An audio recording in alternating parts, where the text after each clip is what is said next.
नमस्ते। चलिए देखते हैं आपके पर्सन के हायर सेल्फ से कम्युनिकेट करके क्या कहना चाहते हैं आपके पर्सन के हायर सेल्फ।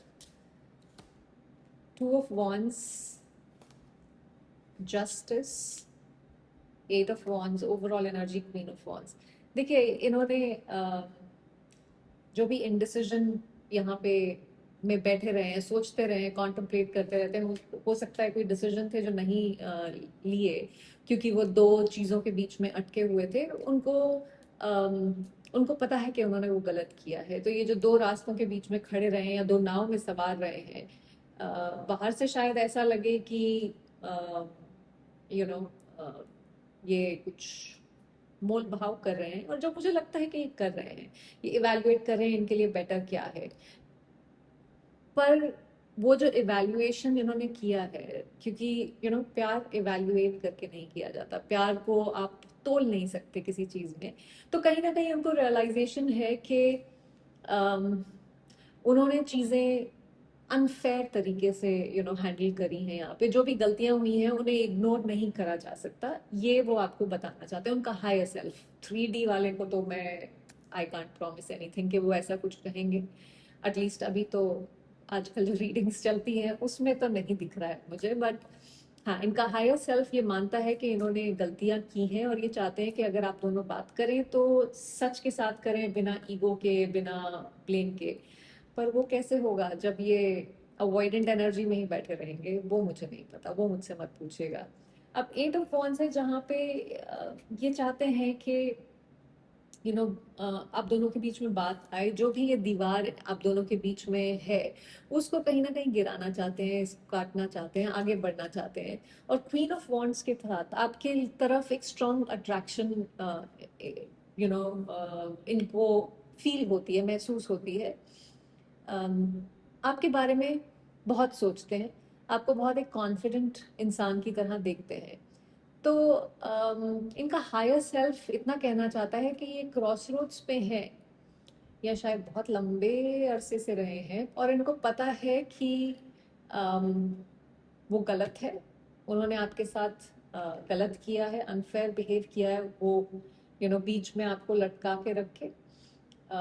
पर ये कहीं ना कहीं आपके साथ कम्युनिकेट करना चाहते हैं, एक फेयरनेस इस सिचुएशन में लेके आना चाहते हैं, और आप इनके दिमाग से निकल नहीं रहे हैं।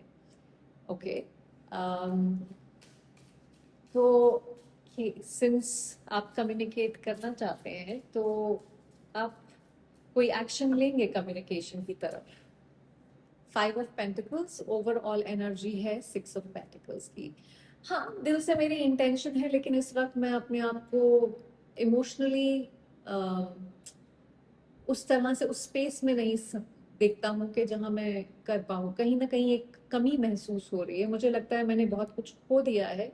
और मुझे थोड़ा सा डर है कि मैं कम्युनिकेट करूँ भी तो मुझे तुमसे रिजेक्शन मिलेगा, तुम मुझे शायद एक्सेप्ट ही ना करो। इसी वजह से मैं कदम आगे बढ़ाकर फिर कदम पीछे हटा लेता हूँ या हटा लेती हूँ।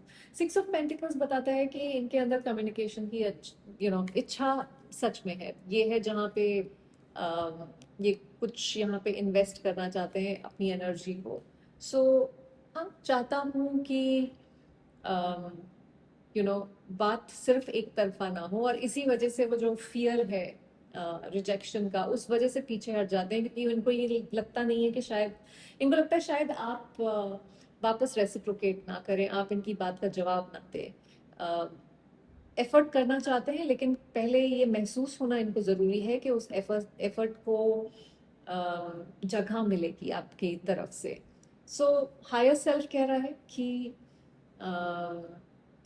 ऐसा नहीं है कि मैं एक्शन नहीं लूंगा कभी, मेरे दिल में है, इंटेंशन है। ओके, चलिए देखते हैं आप कब तक इस हेजिटेशन को छोड़ के, ये बहानेबाजी बंद करके और कम्युनिकेट करेंगे, एक्शन लेंगे। 4 of pentacles overall energy, judgement. ऐसा नहीं है कि मैंने इमोशनल कनेक्शन खत्म कर दिया है, इमोशनल कनेक्शन तुम्हारे साथ अभी भी है। अगेन थोड़ी सी इनसिक्योरिटी फील हो रही है, वल्नरेबल होने में थोड़ा सा डर लग रहा है, खुद को रोक रहा हूँ, अपनी फीलिंग से भी चिपक कर बैठा हूँ या बैठी हूँ। अगर मैंने कदम बढ़ाया, सब वैसा नहीं हुआ जैसे मैंने सोचा, तो फिर शायद थोड़ा सा उस चीज का डर है, इस वजह से थोड़ा हेजिटेशन है। लेकिन जजमेंट जो है वो बहुत ज्यादा देर तक मुझे इस कश्मकश में रुकने नहीं देगी। कुछ ना कुछ अवेकनिंग वाली एनर्जी है ये, तो कुछ ना कुछ रियलाइजेशन यहाँ पे होगा। खामोशी जो है हमेशा के लिए कैरी नहीं कर पाएंगे ये 4 से 8 हफ्तों के बीच में की टाइमलाइन है। अगर कोई एक्सटर्नल ऑब्स्टिकल बहुत बड़ा नहीं है तो इसी ड्यूरेशन में कम्युनिकेशन या कम्युनिकेशन की तरफ कुछ ना कुछ स्टेप्स ये इंसान लेंगे। सो हमेशा फेयर के पीछे नहीं छुपेंगे, ऐसा बोल तो रहे हैं। चलिए देखते हैं तो क्या इस इस दौरान आप कैसा फील करते हैं मेरे व्यूअर्स के बिना। कैसी जिंदगी आपको अपनी लगती है मेरे व्यूअर्स के बिना। 3 of Wands, overall energy 10 of Pentacles। मैं सिर्फ आगे क्या होगा, फ्यूचर में क्या पॉसिबिलिटीज है, मैं उसकी तरफ यू नो बहुत ज़्यादा इमेजिन करता हूँ, फ्यूचर की तरफ देख रहा हूँ। लेकिन हर फ्यूचर में कहीं ना कहीं तुम्हारी कमी महसूस होती है। और 10 of Pentacles मुझे ये एहसास दिलाता है कि मैंने सिर्फ एक इंसान को नहीं खोया, मैंने एक पार्टनरशिप, एक बिलोंगिंग, एक लॉन्ग टर्म हैप्पीनेस की पॉसिबिलिटी को कहीं ना कहीं खोया है। अब समझ आ रहा है कि कुछ लोग सिर्फ एक हिस्सा नहीं होते हैं, वो आपके एक आपकी मतलब एक जैसे घर जैसे हो जाते हैं। तो मैं आगे देखने की कोशिश कर रहा हूँ, लेकिन हर बार फ्यूचर में तुम्हें ही नजर आते हो।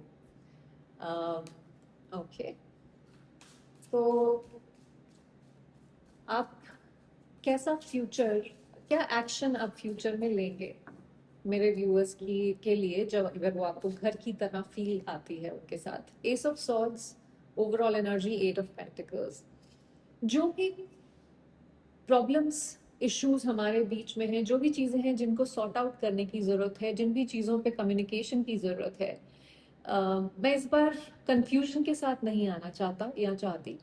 अ, जब भी आऊँ तो सच बोलूँ, दिल में जो है वो बोलूँ, क्योंकि अम, मुझे समझ आ गया है कि साइलेंस ने हम दोनों को एक दूसरे से हमेशा दूर ही किया है। और मैं सिर्फ बातें नहीं करना चाहता, एफर्ट भी दिखाना चाहता हूँ, क्योंकि आई नो वही है एक चीज़ जो हमेशा मिसिंग रही है। मैं बस और सब कुछ करता रहा हूँ सिर्फ एफर्ट डालने के। सो इस बार इंटेंशन सिर्फ रिकनेक्ट करने की नहीं है, रिलेशनशिप पे काम करने की भी है, अपने आप पे काम करने की भी है। ओके, सो ओके, तो आप अगर मेरे व्यूअर्स को इस समय कुछ कह सकते तो क्या कहते। Knight of Wands, Hanged Man, Judgment, overall energy 3 of Pentacles। मैं साथ में एक फ्यूचर बिल्ड करना चाहता हूँ या चाहती हूँ। तुम्हारी तरफ जो अट्रैक्शन है उसमें कभी भी कोई कमी नहीं आई है। तुम्हारी तरफ जो फीलिंग्स हैं वो अभी भी बरकरार हैं। मुझे पता है कि मैं इनकंसिस्टेंट रहा हूँ या रही हूँ। कभी पास आया, कभी दूर चला गया, कभी साइलेंट ट्रीटमेंट, कभी गोस्टिंग। पर मैं बदल रहा हूँ और चीज़ों को पहले जैसा अम, नहीं दोबारा से उसी तरीके से आना चाहता। हैंगमैन और जजमेंट मुझे ये कहने पे मजबूर करते हैं यहाँ पे कि तुमसे मिलने से पहले मैं सिर्फ सिचुएशन देख रहा था, पर अब मैं खुद को भी देख रहा हूँ। मुझे ये एहसास होता है कि ये जो इनकंसिस्टेंसी मैं यहाँ लेके आया हूँ वो ठीक नहीं थी। वो एक लैक था जो मैं इस रिलेशनशिप में बार बार लेके आया।